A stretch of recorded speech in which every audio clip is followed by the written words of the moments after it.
Hi. Today we are going to see the Stotram 19. Mahabuddhir Mahaviryo Mahashaktir Mahadyudihi Anirdeshya Vapu Sriman Ameyatma Mahadrudik. Mahabuddhir. Maha means it always indicates indicates the greatness, and Buddhir means it indicates the wise, or it indicates the intellect thing that one has. So here Mahabuddhir means the wisest among the wise.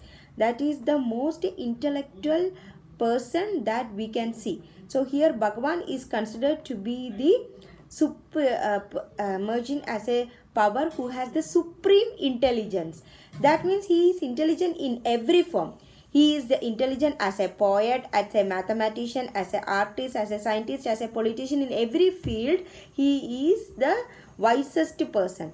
So that power is because of the Bhagavan's power, that when he created everything, he is giving that power to each and everybody. So we are blessed to have some kind of intelligence in something. So maybe one or more. So that is why we are called multiple personality. That means we are very wise in more than one section, and we have to identify it. May it be in mathematics, may it be in science, may it be in art, may it be in dance, or anything. Some form we should be wisest. That is, Bhagavan has put the power in everybody when he created us. Mahavirya. Maha means the great. Virya means powerful. So the most powerful person that we could ever see is Bhagavan. And that means it is also told that samsara is the ignorance. That is, the whole world is ignorance. When we landed in this world as a soul, as a small baby, we are so ignorant. Slowly we start gaining the knowledge. We use our senses to learn the knowledge, and this supreme essence that the Bhagavan has given us, it will help us to gain more knowledge, and we have to follow that dharma to become the most powerful person, be it in the mind, the most mentally stable. That is the most important. After that, the muscle power comes, and in the brain, the intellectual power, that is the another most important thing that everybody should achieve, so that we will able to know what our life is worth. Mahashaktir. Mahashaktir means it is the resource of both strength and skill. So we are strong mentally, and we have the ability to perform it. That is, there are three kinds of powers that Bhagavan is referring. One is the power of action, that we should know how we should get the show of the power. Maybe through our words, maybe through our listening, maybe through our sight, maybe through our helping hands. So there are different senses that is there to show off our power. That is the power of action. Next one is power of desire. You should have a mind to learn everything, to achieve everything. That mind should be there so that you will take the next action. And the third one is the most important. It is the power of knowledge.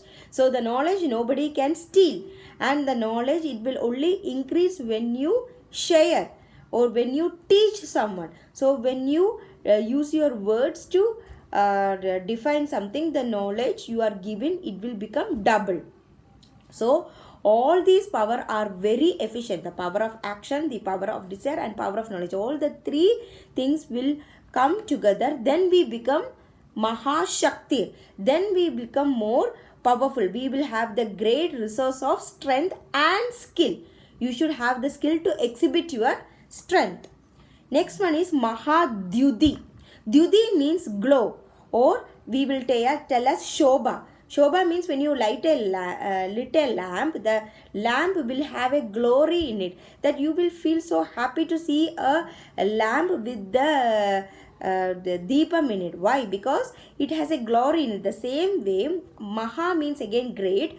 Dyudi means glory. So the Bhagavan is the power, who is the illuminator, that is light of lights. He is given light to all the lights. For example, simple example is the sun, moon, lamp, everything. So he is the great source of light, and he is intensely brilliant, both outside, inside also. He has that glory in it. So when you see the pictures of Bhagavan itself, you will feel that glory, that shobha, or the face will become Deivigam, we say that, because of the illumination. Next one is Anirdeshya Vapuhu. Anirdeshya Vapu means we cannot say that Bhagavan is this, Bhagavan is that, Bhagavan is like this, Bhagavan can be like this. So we cannot define Bhagavan on a specific thing. So the Bhagavan is the form that is indefinable. We cannot define Bhagavan as it is a power of like this, like that, like this. And he is indescribable. We cannot describe Bhagavan. We should feel it. We will tell that, oh, can you show me the Bhagavan somewhere? No, we cannot show. It is a emotion. And the third one is inexplicable. That means we should understand the power of Bhagavan, and we could see that, okay, Bhagavan is inside us. He is nowhere. He is inside us. He is within us. We are Bhagavan.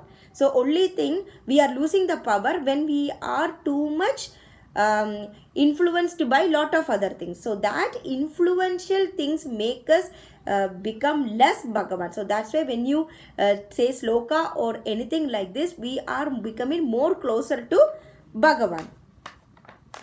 And he cannot be objectively known. We cannot like say that this object is Bhagavan, that object is Bhagavan. Bhagavan is everywhere. He can be an object. He can be a person. He can be living thing, non-living thing. Everything is Bhagavan. Sriman. Sri means Aishwaryam or the glory. Man means the person who is possessing the glory. So we usually say that Sri is Bhagavati Lakshmi Devi, and the person who is wedded to Bhagavati, that means who is the man of Lakshmi Devi, is Vishnu. So that's why he is called Sriman. Ameyatma, that means Atma means the soul. Ameyatma means you cannot measure it. You cannot estimate it. We will say that when you go to some place or something, you will tell that, okay, can you estimate this and tell me? So Bhagavan is the power that you cannot estimate or you cannot measure it. And that is spirit, it is a spirit that is filled with intelligence. And you cannot say that how much it is. So it is limitless, boundless. Mahadridik. Mahadridik means the Bhagavan carried the mountain. He carried the mountain 2 times in a very, very important situation. One is the Palai Madaram. Palai Madaram time, what happened when they were churning the milk ocean, the churning stick, it got sunk into the bottom. So there was no other way they could churn the ocean. So the stick should be firm for everybody to churn it. So at that time Bhagavan emerged as Kurma Avadaram, and he held the mountain Mandara. So that's why he is called Mahadridik. So he held that mountain. And the second time is at the time of Krishna Avadaram. That everybody know that Govardhanagiri. So he held the Govardhanagiri at the time of Krishna Avadaram to save all the people who could come in below the Govardhana mountain, and he was carrying it with his small finger. So that is the time he was teaching the Indra Bhagavan to reduce his ego. So that's why he is called the Mahadridik. So we will be reaching the 180th Namam of Bhagavan. Mahabuddhi, Mahavirya, Mahashakti, Mahadyudi, Anirdeshya Vapu, Sriman, Ameyatma, Mahadridik. So we will be learning the 8 namams in this sloka. So here it is Mahabuddhir Mahaviryo Mahashaktir Mahadyudihi Anirdeshya Vapu Sriman Ameyatma